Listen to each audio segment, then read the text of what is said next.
everyone. Thanks for joining us tonight. We start at 6, that's our time, but we are going to wait just a couple minutes for more people to get on. We know that 6, especially if you have a family at home, is sometimes a little bit kind of a crazy hour of the day. So we're going to give it about 2 or 3 more minutes and then we will get started.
Okay, hopefully some other people will join us. I wanted to welcome everybody tonight. My name is Mindy. I'm Aida. And if you've been on one of our all-in conversations before, you know that we are from Chad's Coalition. Just a quick overview, if you have not been on before, a little bit about our organization and what we do.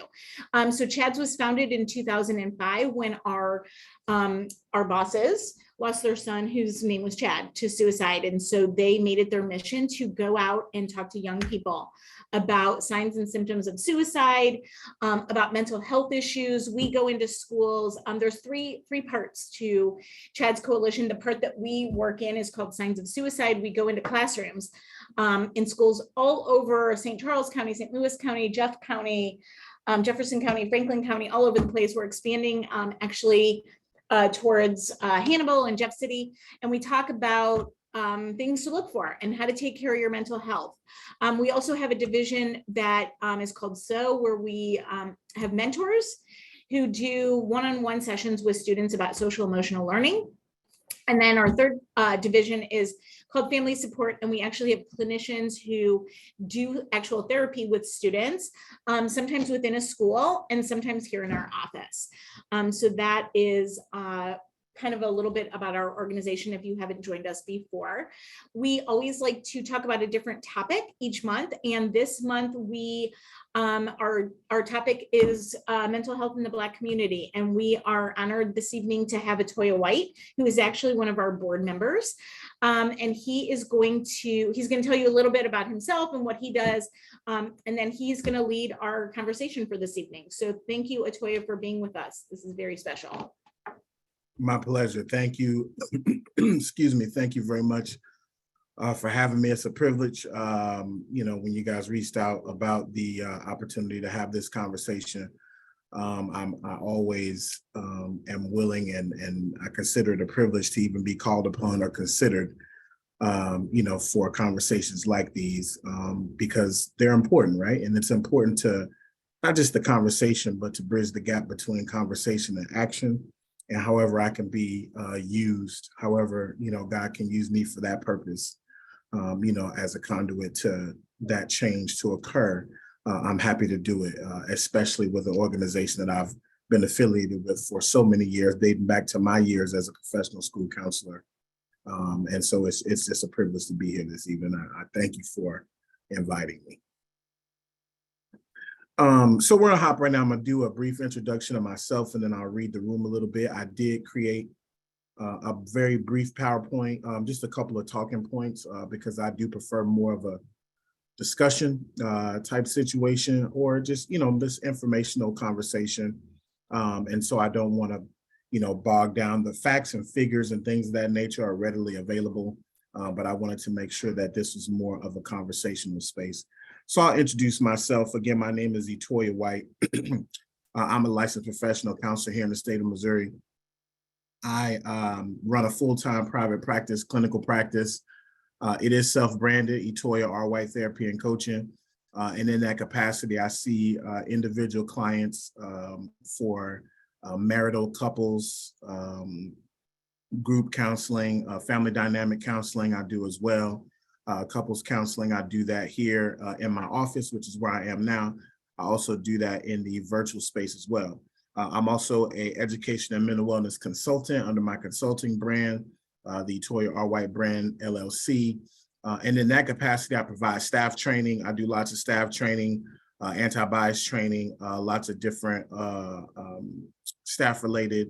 I do some school-based male mentoring programs, but I do emotional regulation training, personal self-care, and I've done that with several local schools and school districts, companies, agencies. I've worked with Amazon, MasterCard. I've worked with several ministries. I've worked with the Kirkwood School District several times, Confluence, U-City, just lots of school districts, KIPP schools. I've also done work with KIPP Tulsa, KIPP Memphis, KIPP Oklahoma City. So I've been around the block once or twice.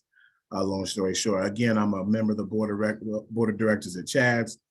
I'm also a newly installed member of the board of directors for St. Louis Voices Academy, which is a new school that's going to be getting started this fall or into next year, which I'm very excited about. And I've been featured in publications. I've been listed in A-List magazine or St. Louis magazine as an A-List mental health professional, and also Deluxe magazine. So again, I've been around the block once or twice. So I'm going to pull up my PowerPoint, a little bit about myself. Again, I'm married, which is dope. My wife and I, again, we have a blended family. We have 5 children together. We have a 23-year-old who is an engineer up in Wisconsin with Harley Davidson. We have a senior, a junior, and 2 freshmen. So we are spread amazingly, incredibly thin, with supporting 4 high school kids at the same time, which is a circus, but it's amazing. We love it. So I'm going to share my screen and pull up my PowerPoint, and then we'll dive right in. Let me see. I'm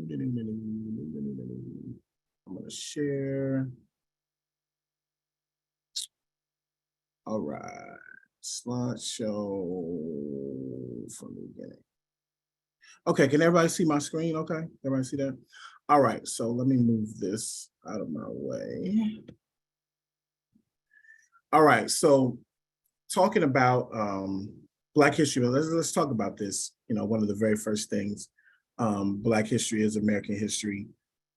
Part of this conversation, we're talking about mental and emotional wellness, issues of mental and emotional wellness in Black and brown spaces. Much like Black history is American history. The things that we'll talk about today, it's important that they become paramount for everyone. So if we're still having conversations about,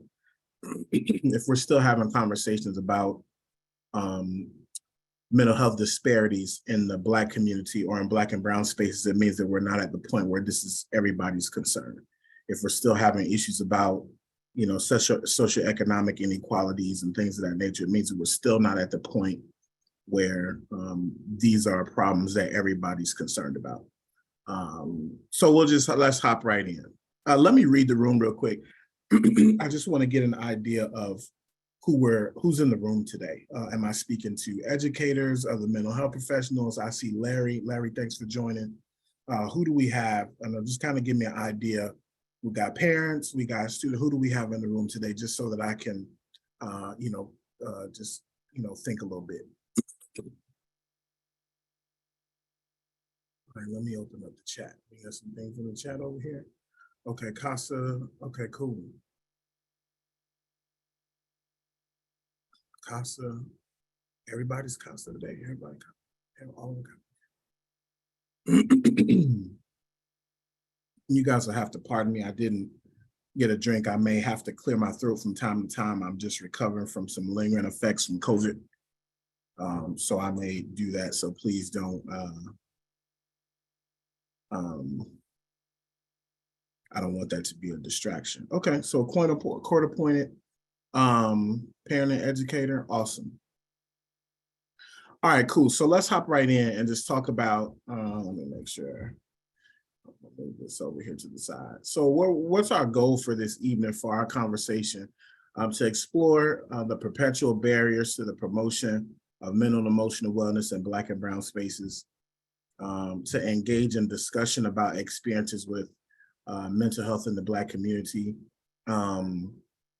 And that is any experiences that you have had, and I may open that up. We'll save some time at the end for questions, but it doesn't have to be just at the end. You can raise your hand, you can drop a question in the chat, and if I miss it, Mindy, if you could bring that to my attention or whatever have you, by all means, I don't want you to just sit. If you have a particular question or something that you want to share, this is definitely the space to do that. And then to discuss potential solutions, because there's any number of conversations that take place, and talking is great, action is better. And so the question becomes, what do we do with this information when we come into situations like this and we have these conversations? Well, what's the goal? What's the goal of getting this information? How will you use this information to serve the families that you work with, the clients that you work with, for your own knowledge base? Again, because this isn't just for another part of this is to gain understanding about how this information enhances your own life, right? From an empathy standpoint, from an advocacy standpoint, and any other aspect where you could be a contributor to the advancement of these causes. So I want to make sure that everybody, operates with a heightened sense of awareness in what you intend to take away from this presentation, okay? For this conversation. All right. All right. So I'm a little bit about my story, just to kind of put this into perspective. So as a kid, I grew up here in the St. Louis area. I'm from the city, from the Walnut Park East neighborhood, but I grew up on the west side of the city. And I graduated from Parkway Central High School in 1994. And I was a part of the voluntary desegregation program, which I started in 6th grade. And so as we talk about issues of mental and emotional wellness, that part of my story is very, very important, because part of a big part of why we're having this conversation is the result of socioeconomic inequality. And a part of that socioeconomic inequality is what gave birth to the voluntary desegregation program. But prior to going into the deseg program, by the time I got to Highcroft Ridge in the 6th grade, that was my 7th different school, right? And it wasn't because I got in trouble, because I never did. I was a fantastic student, didn't have any issues or whatever have you. We just moved a lot, right? And so that's one of the things from a socioeconomic standpoint that affects our kids, excuse me, young people and parents and families for that matter in Black and brown spaces, is socioeconomics. Again, because I didn't, from a mental and emotional standpoint, if we enter in conversations about attachment styles and things of that nature, just the fact that I never really had an opportunity to get planted Because we moved so much, again, multiple schools in the same school year, and finally to the point where my mother had to make a decision about sending us to, into the DSEG program. That was a decision that my mother made under the guise or with the understanding that sending us to Parkway and Rockwood and some of the other schools would be a better situation for us. Little did we know, again, speaking of mental and emotional wellness, the kids that we grew up in the same neighborhood with, some of our closest friends ended up going to different schools. So instead of having friends in the same community, going to school and playing ball together and things of that nature, I was fortunate enough to go and play Division I college football and all these things, play for a state championship in high school, et cetera, et cetera. But I didn't get to do that. I didn't get to have that experience with friends in my community because my closest friends who lived directly across the street from me, they were zoned for Rockwood schools. And so as opposed to us getting up and going to school together, we got up and walked in different directions to go to different bus stops to go to school. So from the aspect of mental and emotional wellness in terms of culture and community, that's an aspect of our situation that was essentially systematically destroyed by some of the forces that have us in this conversation right now. So those are important parts of my story. As I got to Parkway through Highcroft and then up to Central Middle or it was Central Junior High then, right? Central Junior High and then Central Senior High. Another one of the things that we'll talk about is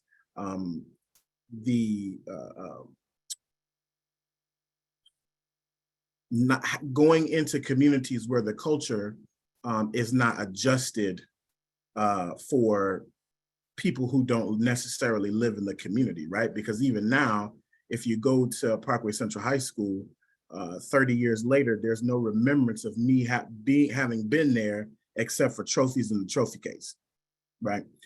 So with an emphasis on education, obviously I'm talking more about education because the entry point for the majority of families is through education. The entry point, very important to understand, the entry point into the field of mental health for most families in Black and brown spaces is through school, right? That's going to be through a conversation with the school counselor, the school social worker. Could be an attendance issue, it could be a behavioral issue, it could be any number of different things. And I say that because in my last professional position was as the intervention coordinator for the Riverview Garden School District. And in that capacity, I was the department supervisor for 26 professional school counselors and school social workers.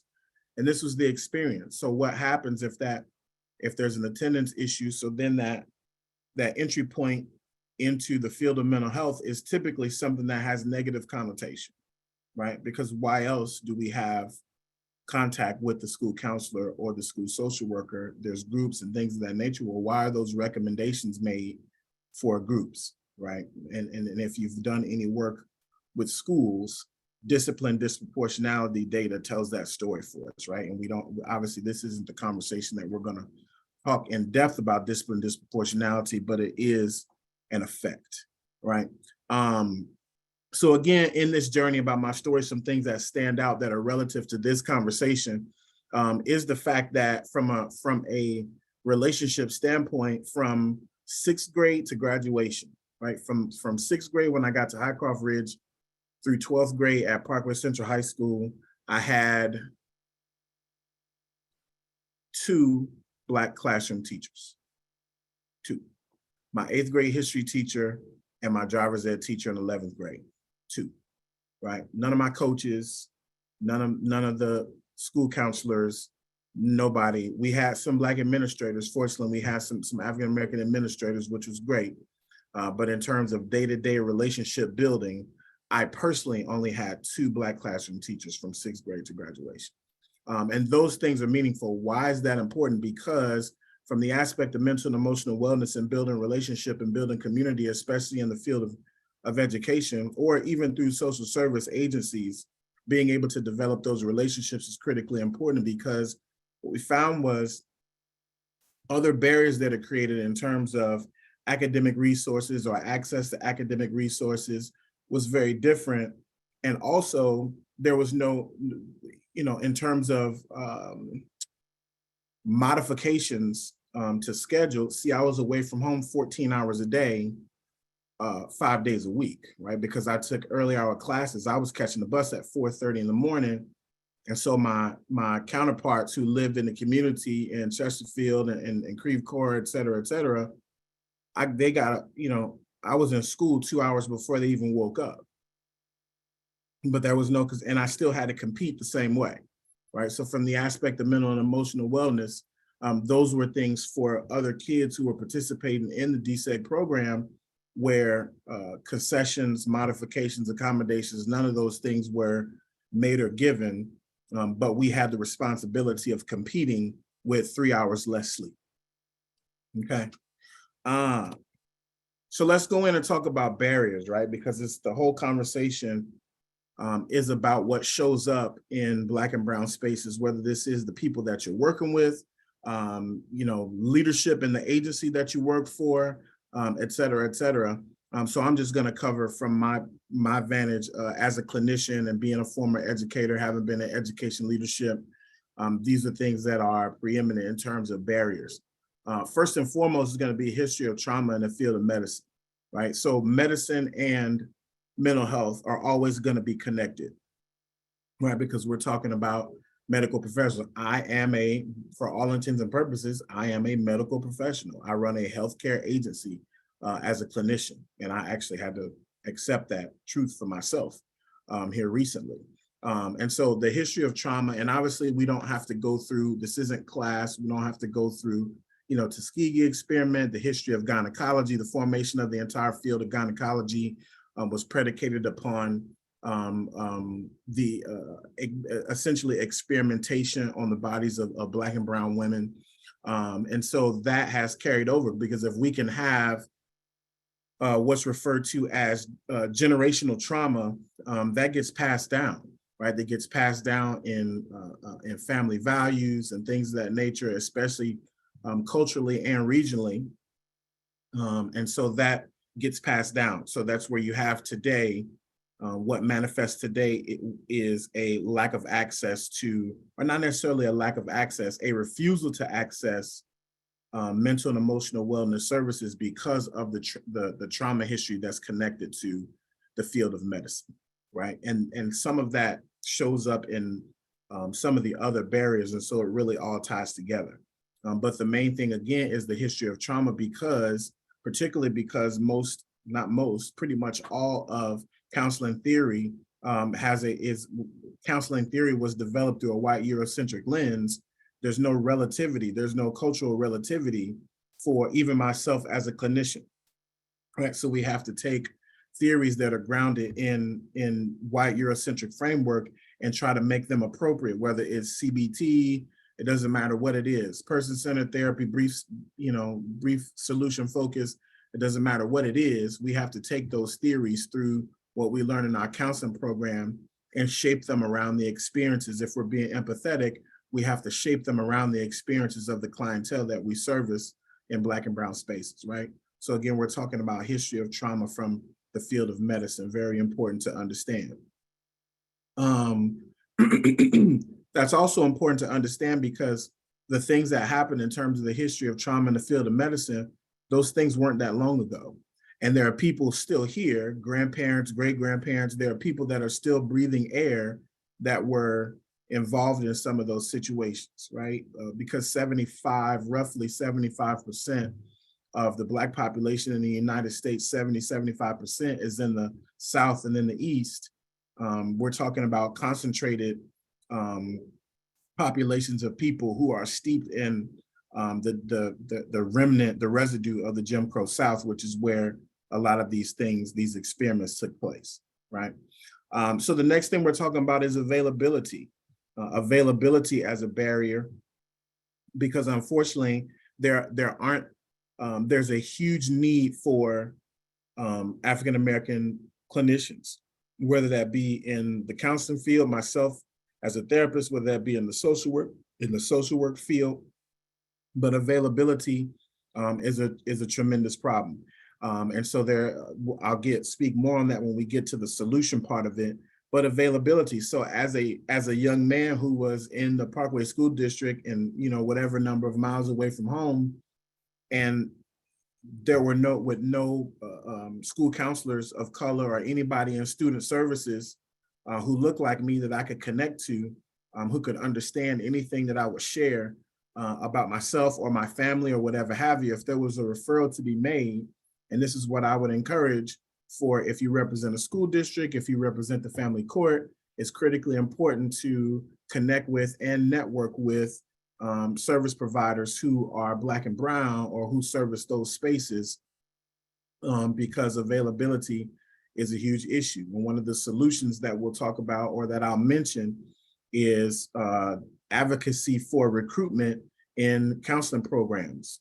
Even though those are master's level programs, recruitment for those programs, the counseling programs at UMSL, which is the program that I graduated from, at Lindenwood, at Webster, through the Brown School at Washington University, who I do training for as well.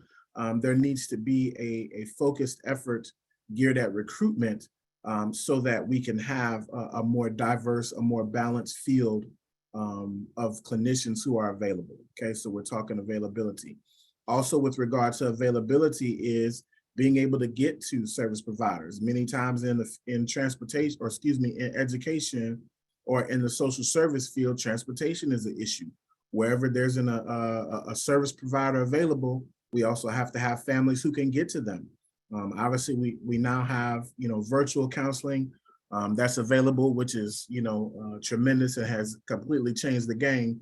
But we're still talking about availability with regard to being able to connect to service providers and having service providers that are embedded in the schools, which is another major a major barrier, is not having service providers embedded in the schools. So access, again, we talk about access. Now we're talking about, excuse me, we're talking about affordability. We're talking about insurance. We're talking about these kinds of issues so that families can have access. One of the big things that's becoming a problem, and I put insurance at the bottom, one of the bigger issues that we're dealing with right now is the fact that mental and emotional wellness services are connected to medical insurance plans. And that becomes a problem because people can't afford the copays, right? There's some, and depending on the insurance provider, whether that's, I don't know if, can I do that on, well, I won't call out any particular providers except for Medicaid. Some of the providers, while families may have insurance, if they have a $60 or $70 copay, they may not be able to afford that on a regular basis. They may not be able to do that once a week or whatever is necessary in order to get that family services. So access and availability is still a critically important issue. Another concern, and I'm going to blend insurance with that, is many service providers, and especially service providers in Black and Brown spaces, are going away from taking insurances because they don't pay enough.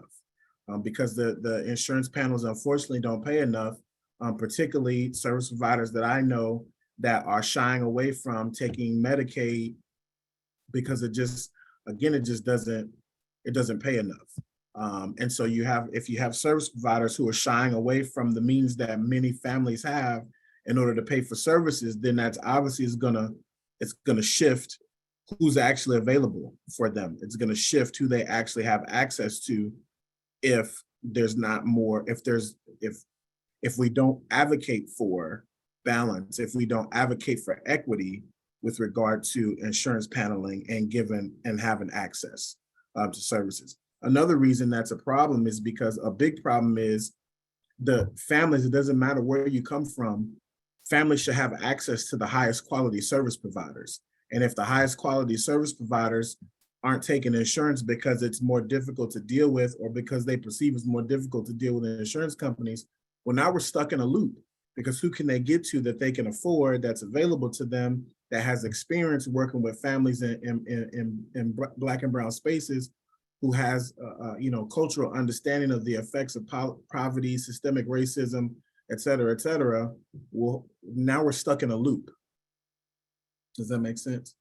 Another issue, we're talking spiritual and religious conflict. And the reality of the situation is that a lot of families in Black and brown spaces won't seek mental health services because of conflict with what they learn in the church. Because, and that, cool, praying things away and not, but that's fine. But spiritual and religious influences are perpetually a conflict with regard to issues of mental wellness, because of concepts of healing, and so on. Again, that create a conflict, that create a barrier. So one of the things that is critically important, is myself as an emotion skill expert, is to use concepts, to use framework from the Bible in order to explain why Jesus, God, anybody else, they all experienced emotion, right? There's different characters in the Bible who absolutely experienced emotion, and bringing that full circle to create some understanding about why spiritual and religious belief, because ultimately in many cases, those spiritual and religious beliefs are the cause for the mental and emotional wellness conflicts, okay? Stigma, I'm gonna talk a little bit about stigma. Stigma, that's critically important because people who, and all of this ties in again with the insurance companies, unfortunately, in order for a lot of people to receive service, they have to be pathologized. And it shouldn't be necessary to pathologize people in order to support them with regard to mental and emotional wellness. So what do I mean by pathologizing them? Well, if somebody needs to get counseling for something, in order for a clinician like myself to get paid, a diagnosis of some kind has to go with that insurance claim. That means that people have to be people who might not necessarily be depressed or have generalized anxiety, disorder, or, borderline personality disorder, or whatever have you, in order to receive service from a clinician who's licensed or who's in practice. A label of some kind has to be made. And then coming from the field of education, particularly with regard to discipline, disproportionality, the stigma is that something is wrong with you, as opposed to us having a lens of something happened to you, right? Nothing's wrong with you, something happened to you. And if we don't have that level of empathic understanding, then the stigma will perpetuate, right? So look at district discipline disproportionality, and those numbers tell the story about stigma. Those numbers tell the story. The suspension data, especially for students who are receiving special school district services, those numbers will always tell a story with regard to stigma. Right. So I mentioned discipline disproportionality, again, with school being the conduit to the field of mental health for a lot of people, be that by referrals for, again, behavior, attendance, academic struggles, or whatever have you. That discipline disproportionality and that stigma go hand in hand, excuse me, with regard to labels that are placed upon students. And we're talking about referrals for, ADHD, and now we're talking about medication and how that gets entered into the equation. So that circles back to the medicine part, circles back to the historical trauma, because many folks who don't understand because we're not providing the right levels of education, they may very well want a medication management plan, but don't understand it because of fear, right? There's just an absence of education concerning medication management plans, and people will absolutely refuse any kind of medication because of the historical trauma that comes from the field of medicine. No, you're not going to put my kid on medicine. No, you're not. No, we're not doing that. We're not doing medicine because of this, not having the correct levels of education. But then also because school many times doesn't have the capacity to provide the level of intervention that's necessary in those intermediate steps before a parent gets referred to a psychiatrist for some kind of medication or whatever have you, because behavior is the language of emotion. So if we don't have adults who are emotionally regulated and they're dealing with young people who may be dysregulated, then it becomes easier to apply the stigma as opposed to incorporating those intermediate level interventions, because schools unfortunately just don't have the bandwidth, don't have the staffing, don't have the resources in many cases to provide those intermediate resources. Okay. And I talked earlier about white Eurocentric application of counseling theory, and I went through the counseling program at UMSL, which I'm very proud of. But the reality of the situation is Albert Ellis and all these guys that we learned about and these theories that we learned about, nobody like me was in those books. Nobody looked like me was in the, the early creation of the DSM and all these other tools that we use. So it's critically important that these, again, whether it's CBT and some of the newer, EMDR and DBT and some of these other counseling theories that are in operation, it's critically important that cultural proficiency, cultural relevance, that these get entered in, and that starts with the programs themselves, right? Do the programs, and again, we have some phenomenal counselor training programs, but it's critically important that those counselor training programs have an emphasis or place specific emphasis on providing advanced training in this area with regard to one class about multicultural counseling is not enough. It's not enough to get counselors and social workers to the point where they can come out into the field and be able to provide these services effectively. Definitely one class is not enough, and diversity in those counselor education staffs is critically important as well. Okay. And then in the application of these theories, and while these things are foundational and while they're baseline, they should also be taught in a way that allows counselors like myself, other therapists who service, the Black community, that we be able to take that information and make it relevant to the communities that we serve. Okay.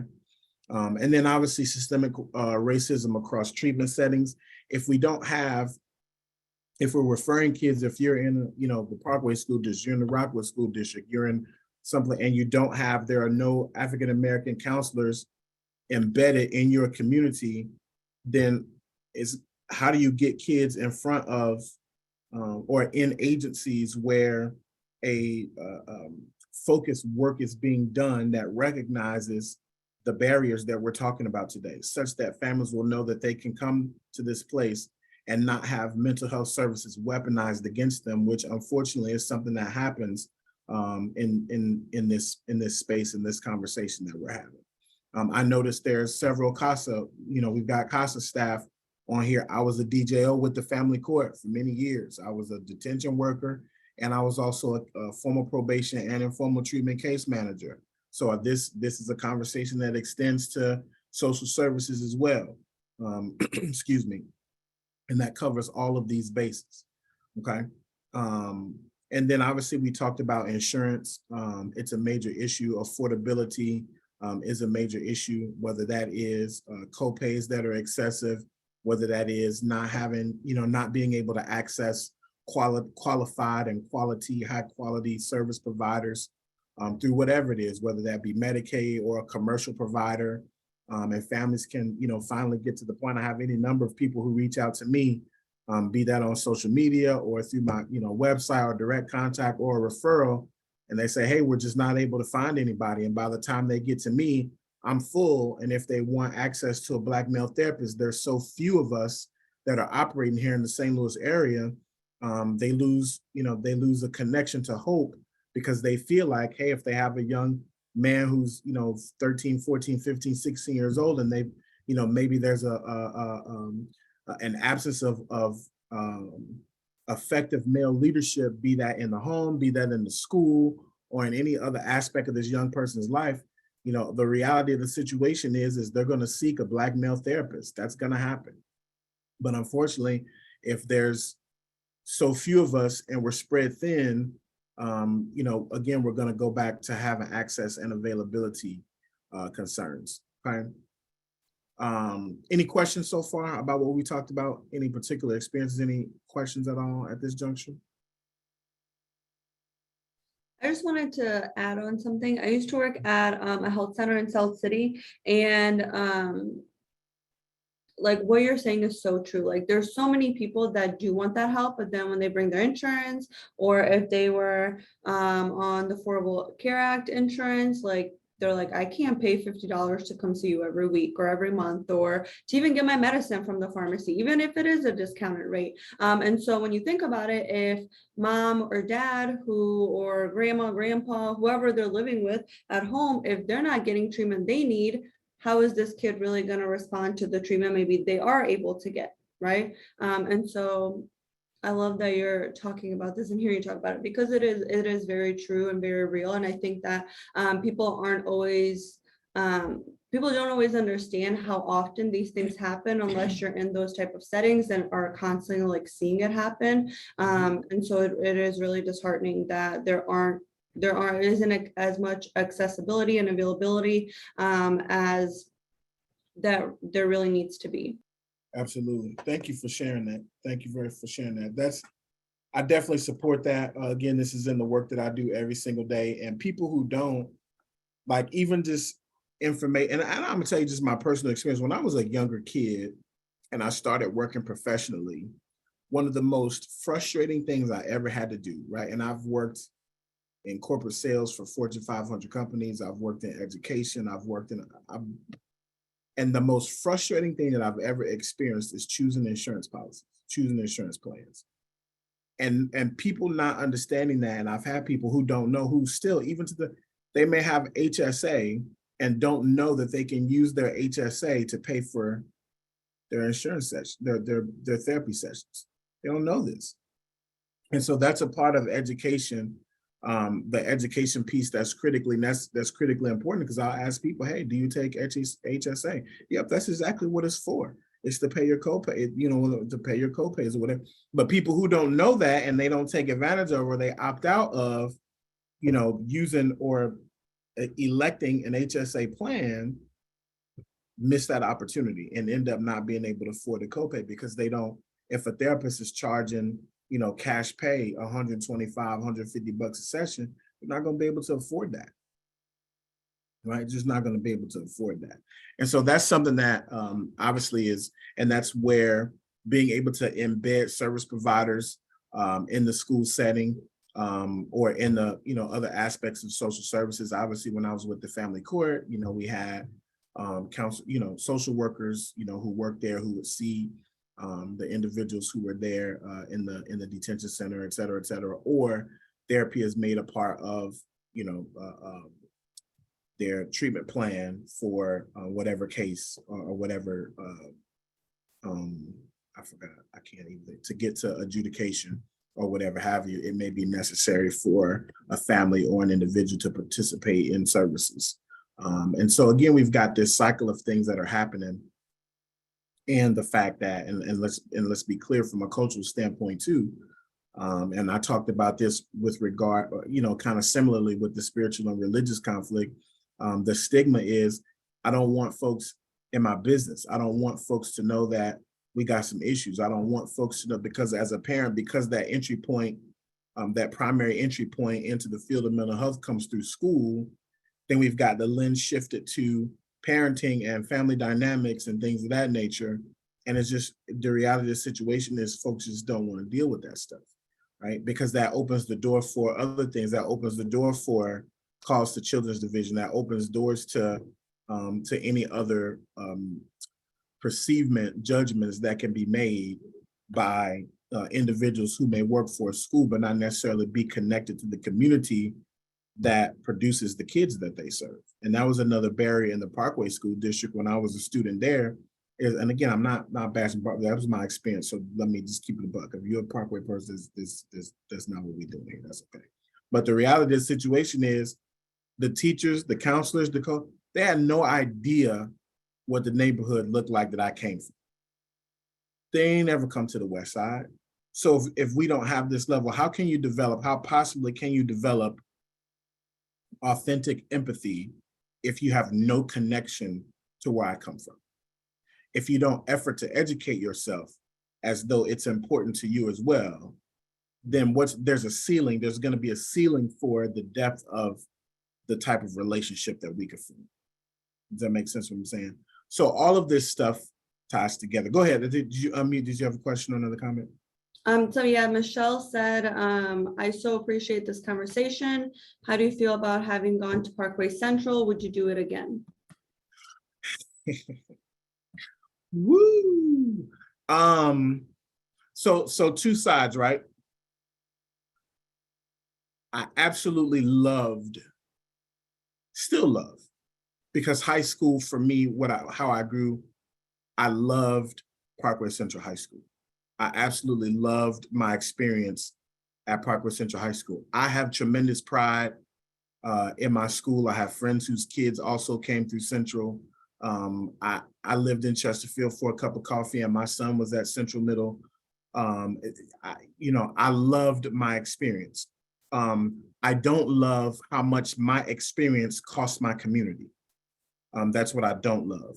So as a person in this lens now, no, I wouldn't do it again, because I would prefer that my kids wake up and go to school with the kids that live across the street from them, that live in the same neighborhood with them. Because again, I can go to my school and there's no remembrance of me having been there except for trophy cases, except for what's in the trophy case.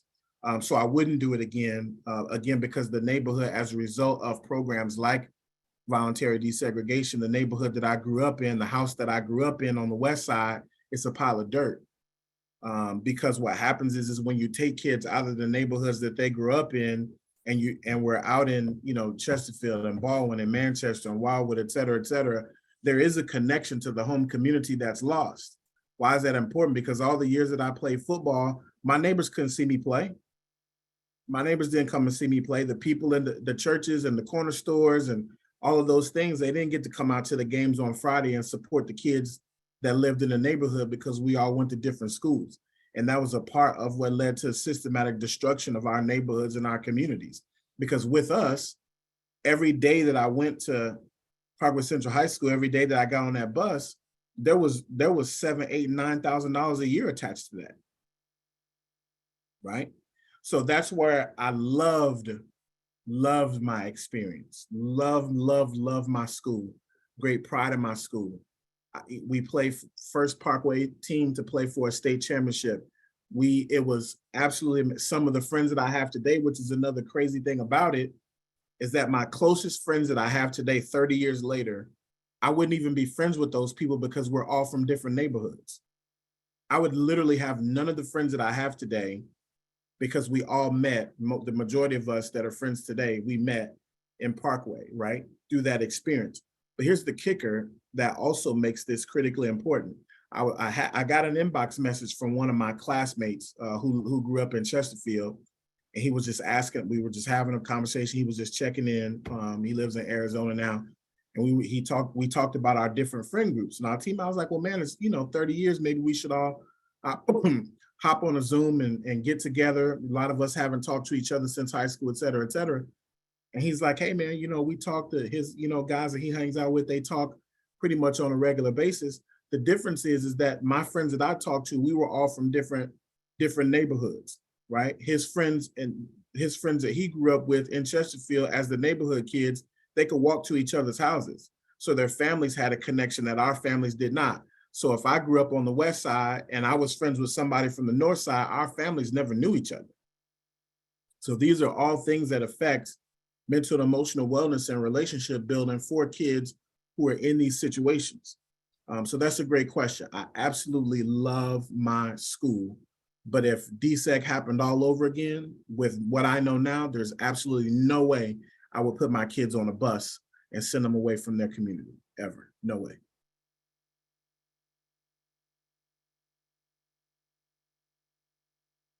Etoya, I just want to be cognizant. I know you're on a schedule. It's about 10 till 7.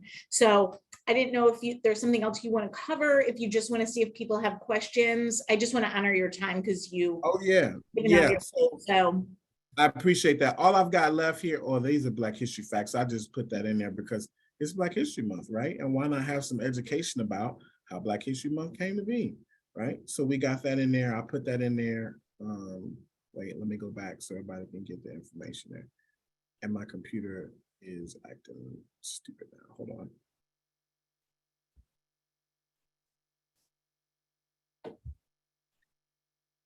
right, let me move this to the side. And then I'm going to go to so solutions, right? Because lots of talking, there's a whole lot of talking and not enough doing. And so these are things that from my vantage, again, as a clinician who's doing this day to day, embed wellness in school operations, including the curriculum. And when I say wellness, I'm meaning that from the top down. I mean it from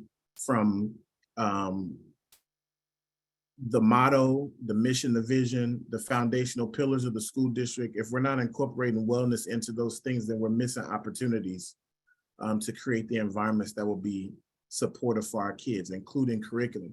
When I do one of the services that I provide, I work with schools and I look at culture and student services, discipline. I look at all the handbooks and analyze where wellness can be integrated into these practices. If you have students of other cultures in your school or you service them in your agency, if I walked into the building, how would I know that? Right. So I do this kind of an evaluation of policies, procedures, things that board policy, like a lot of different things are necessary. So embed wellness, because if we're embedding wellness, then we create a framework for empathy to occur, right? Advocate for higher reimbursement rates for providers, especially Medicaid. Again, a lot of people will come and they'll say, hey, you know what, I have Medicaid, but the reimbursement rates are so low. More experienced providers in Black and brown spaces are moving away from taking insurances.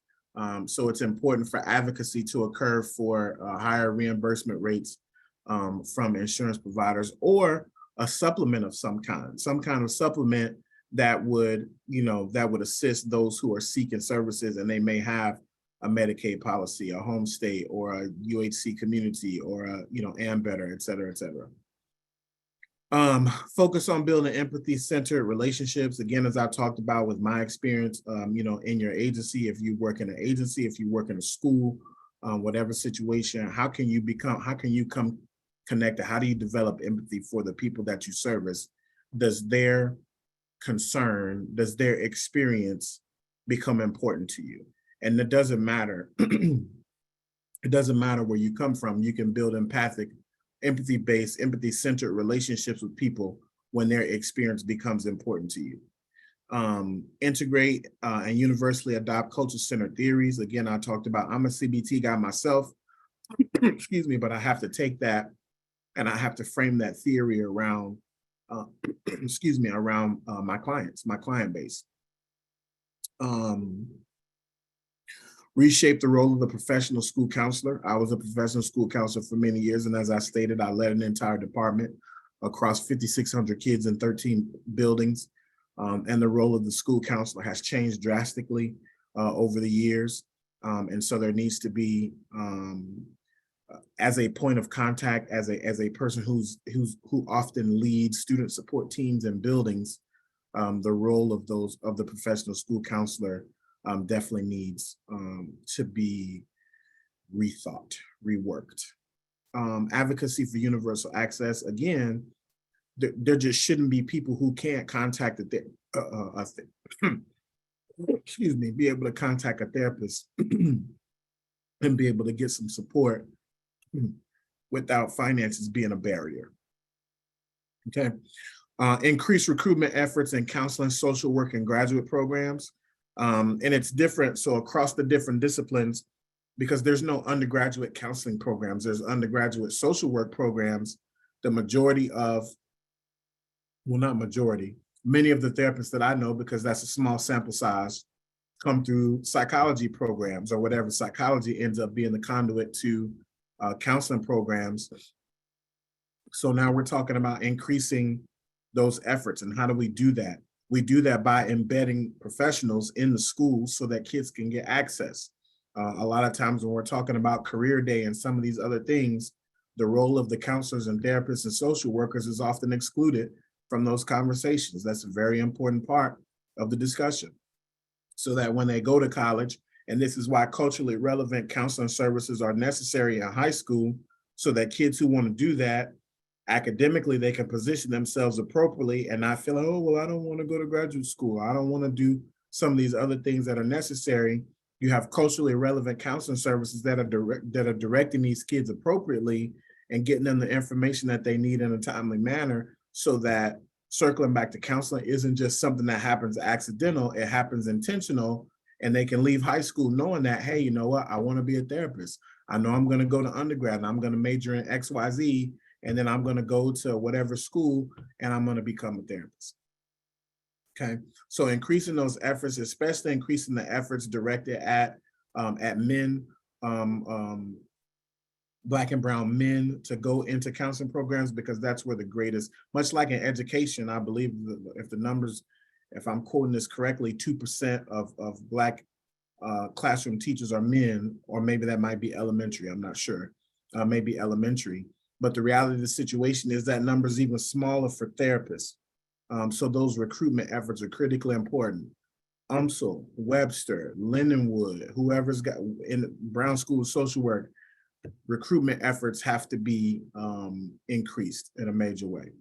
And then authentic relationship building. Again, these problems can't be specific or unique to the Black community because they'll never be resolved that way. Access to mental health services needs to be important for everybody. Access to, affordability, these matters have to be important to everybody, to the extent that advocacy occurs across the community and not just in the communities that are populated primarily by Black and brown folks. So that's my solutions. I just wanted to leave some time at the end. If there are any questions that you guys have, feel free to unmute or put them in the chat. I guess we got a couple minutes left here, but I don't want to miss an opportunity to entertain additional questions.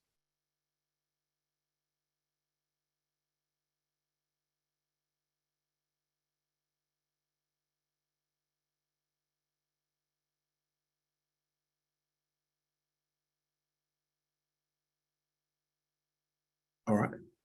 Hearing none and seeing none, I want to thank you guys tonight on behalf of my counseling practice and my consultant brand, and obviously as a board member for CHADS, which I'm just, it's a privilege to be a part of. Wait, did I just see a question? Oh, there's a question. Ooh, I like questions. What helps teachers develop more empathy and start asking the what happened question? That's a great question. So what I do, one of the things that I do as an emotion skill expert, I have an emotional regulation staff training that I do that's extremely effective. A part of that is for individuals to become more aware of how emotion works in their own life, right? And so if you become aware of how emotion works in your own life, then you become more aware of how emotion works in the lives of your students, and you'll be less likely to respond to behavior, and you will be centered, you'll be regulated enough to be able to ask the question, what happened to you, instead of what's wrong to you. You'll be less moved by behavior is the language of emotion, right? A part of the conversation I have is behavior is the language of emotion.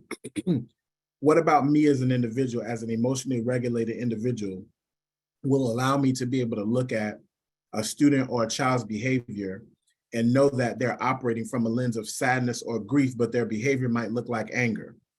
If I'm not able to regulate, if I'm a dysregulated individual, or if I lack the ability to form empathy-centered relationships, then it's going to be easier for me to center on that behavior, which then leads to the discipline referral, as opposed to having a conversation about why that student is sad, why they're depressed, what they're grieving about, or any of those, other emotion words that we can plug in.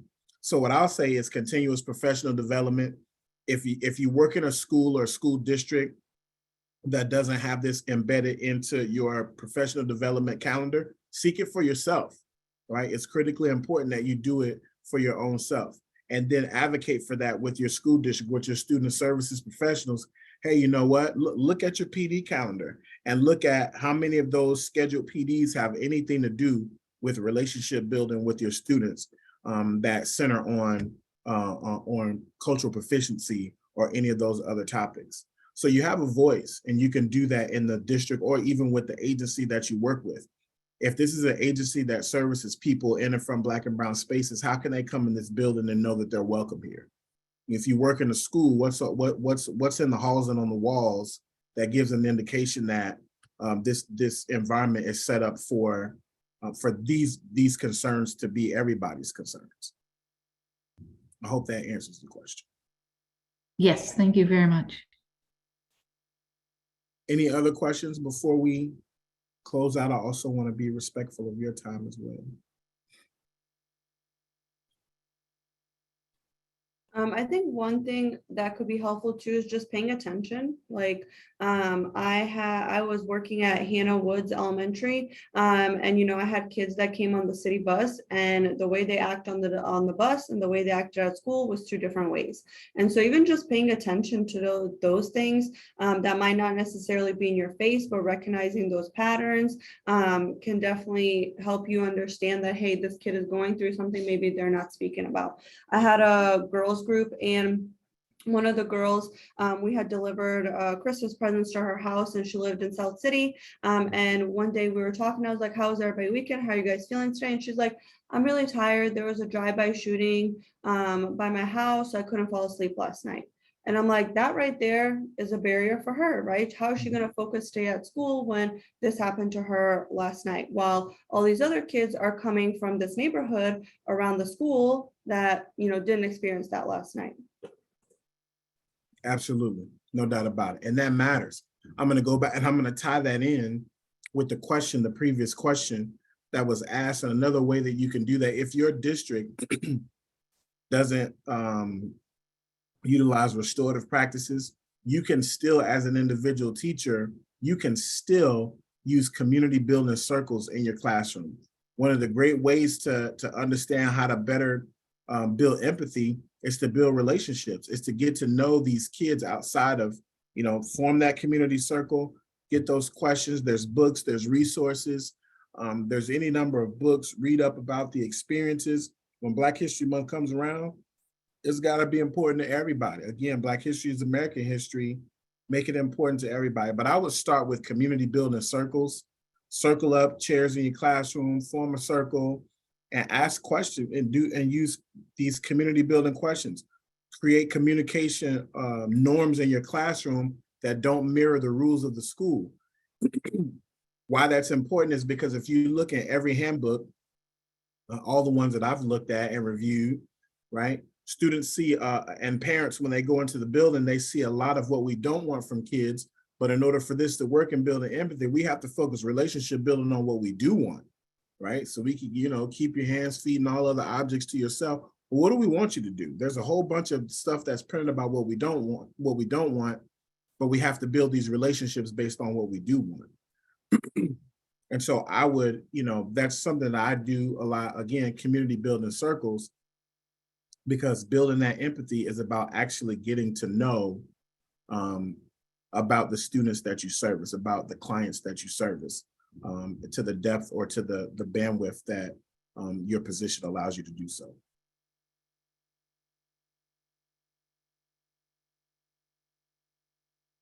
All right, if there are no other questions, I want to appreciate you guys all who came on. Oh wait, we got a question. I like questions. I'll take some extra time for questions. Do the schools do anything to integrate what's that first part? Do the schools do anything to integrate I think she means DSEG. Sorry, DSEG. So I'm asking, is there anything because earlier I had said, I wonder why the schools don't invest the money into the city schools, because it does cost so much money to bring one child out to the county. And it's always concerned me because it is bringing a child from a totally different culture into a different culture. So is there any education in the schools,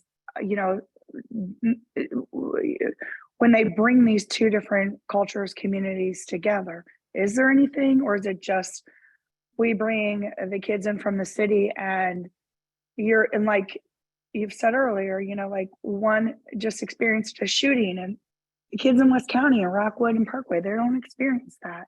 Right. How are they supposed to understand it too?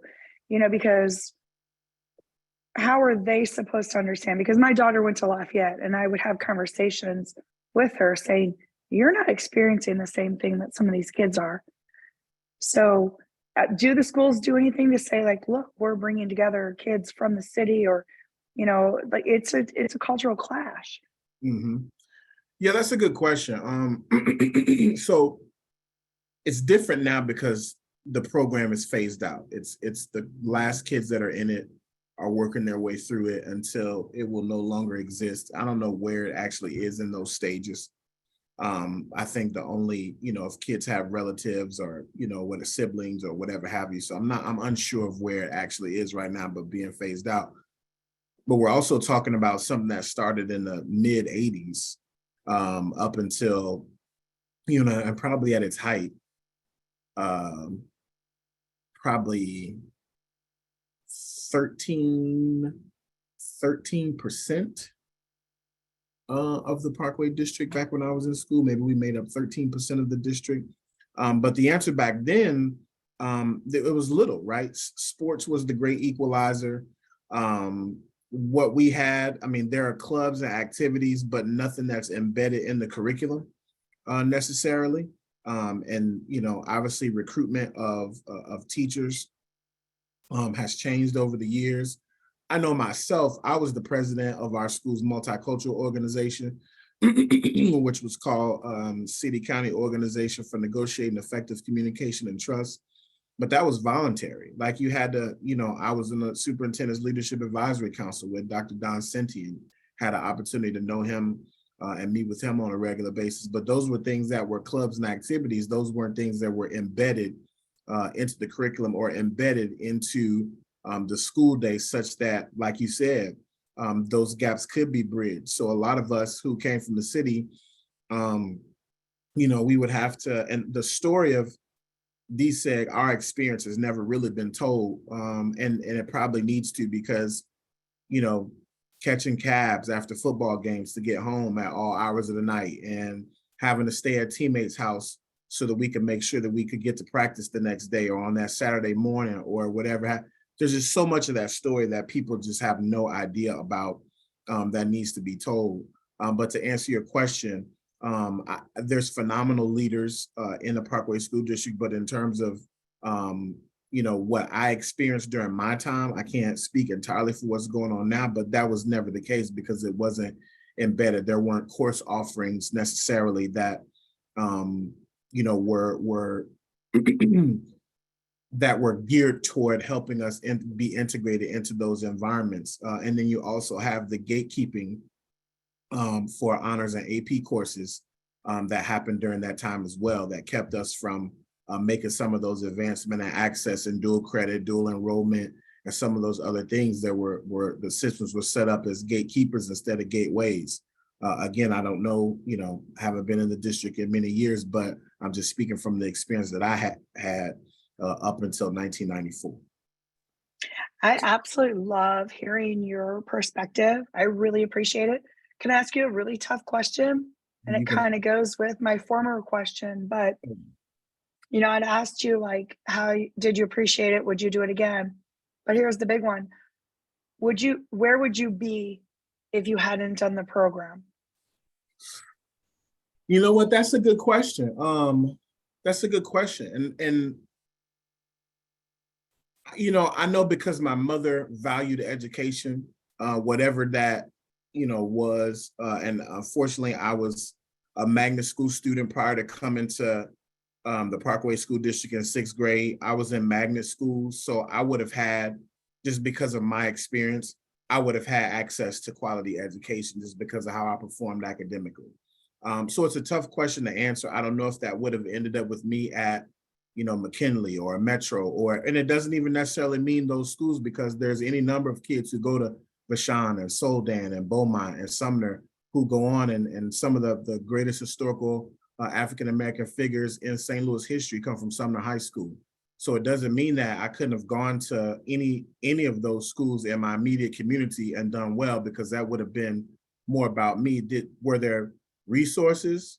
No question about it. Did we have nice facilities and things of that nature? We had all of those things, but it didn't mean that I wouldn't have done well in whatever school I went to, because I always did well academically.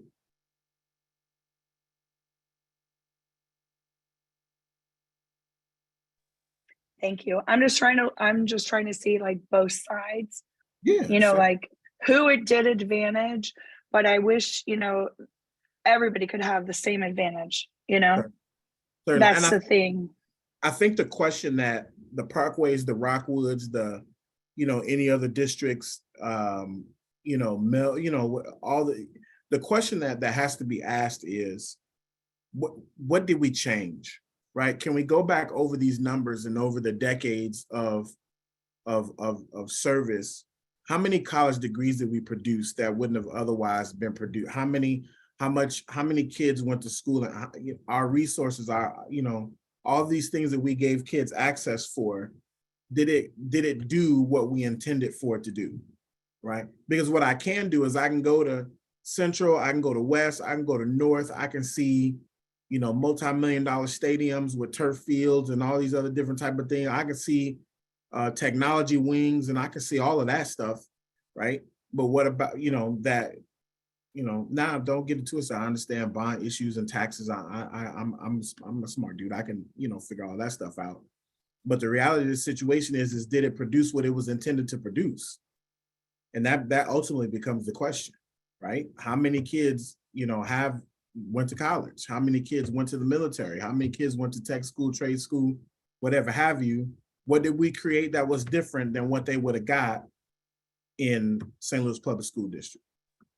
Well, and that's part of where I always looked and said, why isn't that investment going in for the good of all, not just the good of a few? Because to bring a child out to the county, that cultural clash, or to spend that money, why wasn't that all invested into the city schools to help everybody? Oh yeah, That's, and those of us who know or have been exposed to that information know that that's deeply rooted in the socioeconomic power dynamics in the city of St. Louis, and that's well documented history, redlining, and all the other things that have that make St. Louis what it is today. All of what the question that you just asked, all of that is steeped in the racist white supremacist history of the city that we live in.